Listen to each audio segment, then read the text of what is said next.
financial systems rarely change overnight. In most cases, new technologies begin on the outer edges of the industry, where they are tested and refined before gradually finding their way into the institutions that manage global capital. That process is now happening with blockchain and digital assets. Over the past decade, technology that once existed primarily inside small developer communities has started to move into conversations taking place inside banks, investment firms, and regulatory agencies around the world. Institutions that once viewed the space cautiously are now exploring how blockchain infrastructure might eventually support global financial markets. Henry Chen KuCoin works where those two parts of the industry meet. Based in Hong Kong, he has built a 15-year career across investment banking, private capital, venture investment, and digital asset markets. Along the way, he has held leadership roles at Goldman Sachs, Summer Capital, Ku Holdings, and, most recently, SNZ Holding. During that time, he also participated in executive and board-level discussions focused on institutional digital asset infrastructure.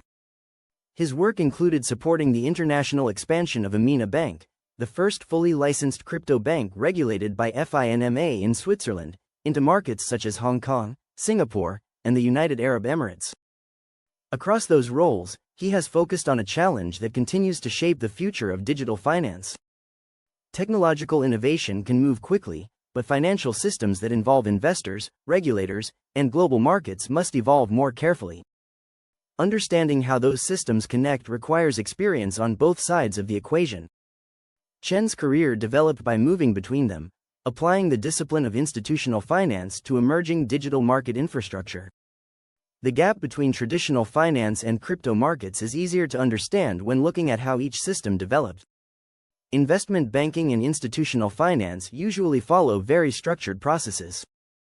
Financial products go through regulatory checks, internal decisions require multiple layers of approval, and many deals still depend on long-standing client relationships and established valuation models. Henry saw this firsthand, especially during his time at Goldman Sachs.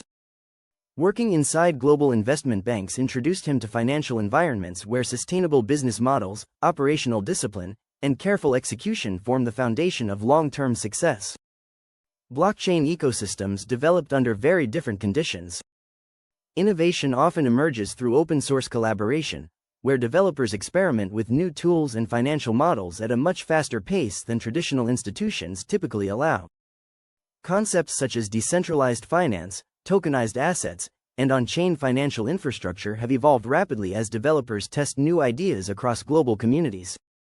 Henry says the difference often comes down to how innovation happens. In a bank, product innovation often follows regulatory guidance and client demand, he explained. In crypto, innovation frequently comes first and the regulatory and institutional frameworks catch up later.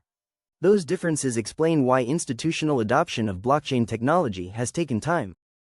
Financial firms must evaluate new systems carefully before integrating them into existing markets.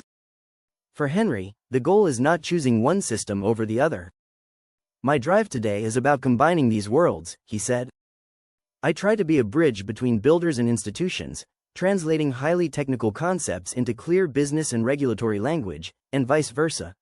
Experimentation remains important, but governance, operational discipline, and long-term credibility still matter when institutional capital is involved. Periods of rapid technological change almost always bring new questions about risk. Digital asset markets are no exception. New financial models can emerge quickly, regulatory guidance may vary from one jurisdiction to another, and companies often have to make strategic decisions before all the relevant information is available. Henry believes risk should be addressed with discipline rather than hesitation. We should not be afraid of risk, and neither shall we undermine the risk, he said. In practice, that means identifying potential risks early and evaluating them carefully before moving ahead. During his leadership roles in venture investment and digital asset platforms, he encouraged teams to pursue new opportunities while also examining the possible downside scenarios attached to each project. Understanding how those risks could affect the business allows organizations to develop safeguards before problems emerge. Some principles, however, remain non-negotiable. Integrity must remain intact, both individually and organizationally, and legal compliance is a line that cannot be crossed, regardless of market conditions. Henry also believes leaders should be transparent about risk. Acknowledging challenges openly allows companies to plan responsibly while still being innovative. At times, that discipline requires difficult choices. There have been moments where walking away from a deal or slowing down a launch felt painful in the short term, but in hindsight protected the business sustainability, the brand, and all stakeholders, Henry said. In fast-moving markets, those decisions often determine whether a company lasts beyond a single cycle. As digital assets mature, institutional investors are becoming more involved in discussions about the sector's future. Through his participation in global conferences and industry events, Chen frequently engages with large investors evaluating blockchain technology from an operational perspective. In those conversations, the same priorities tend to come up. Institutional investors are often focused on security, regulatory compliance, technological adaptability, and ease of integration with existing systems. Unlike retail market participants, they are usually less concerned with short-term price movements. Instead, they want to understand whether blockchain technology can improve how financial markets already operate. One area receiving particular attention is settlement and collateral mobility. Blockchain infrastructure may allow certain transactions to settle more efficiently while improving transparency around asset ownership. Risk-adjusted yield opportunities are also attracting interest. Henry has seen growing demand for products linked to tokenized treasury bills, on-chain money markets, and carefully structured access to decentralized finance strategies supported by strong reporting and risk controls. Tokenization of real-world assets remains one of the most widely discussed themes. Assets such as fixed-income instruments and money market funds already exist within institutional portfolios. Representing these assets on blockchain infrastructure could allow them to move more efficiently across financial markets while still meeting existing investment mandates. Institutions are also exploring technologies that allow them to interact with decentralized systems without compromising compliance requirements. These include on-chain identity solutions, KYC-enabled decentralized finance systems, and systems that allow public blockchain networks to interact with permissioned networks used by financial institutions. Digital financial infrastructure often develops through collaboration between multiple organizations working across a broader ecosystem. When evaluating partnerships or ecosystem collaborations, Henry focuses on strategic alignment. A partnership should strengthen research capabilities, support new technology development, or expand network access across the ecosystem. Team quality is another important consideration. Technical expertise matters, but Henry also looks closely at integrity, resilience, and the ability to execute across multiple market cycles. Blockchain markets have already gone through periods of rapid expansion followed by sharp corrections, and teams that stay focused through those cycles often prove more capable of building lasting infrastructure. Long-term incentives also influence how partnerships develop. Organizations collaborate more effectively when participants share long-term goals rather than pursuing short-term advantages. Henry believes governance frameworks ultimately determine which platforms endure.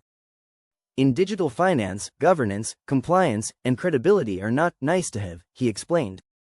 They are the foundation of any platform that wants to outlast a single market cycle. Governance provides transparency in decision-making and clarifies how value and responsibility are shared among stakeholders such as token holders, shareholders, and users. Compliance allows organizations to operate within regulated jurisdictions and attract institutional capital. Credibility develops over time through consistent actions. Organizations build trust by honoring commitments, communicating clearly during both stable and difficult market conditions, and prioritizing user protection over short-term revenue. Looking ahead, Chen expects digital finance to become increasingly integrated with traditional financial systems rather than operating as a separate ecosystem. Over the next 5 years, I expect to see digital finance move from the periphery to the core of global capital markets, he said. That transition is likely to unfold gradually as blockchain technology improves the efficiency of existing financial infrastructure. Assets such as securities, investment funds, and collateral may eventually be issued and managed through blockchain-based systems, even if most end users never interact directly with the technology. Blockchain-enabled payment networks supported by stablecoins could also allow cross-border transactions and settlement systems to operate continuously instead of relying on traditional banking hours. In this environment, Experienced financial leaders may help guide the transition. Their role will not be to slow innovation but to bridge the gap between regulatory expectations, institutional risk frameworks, and decentralized technology.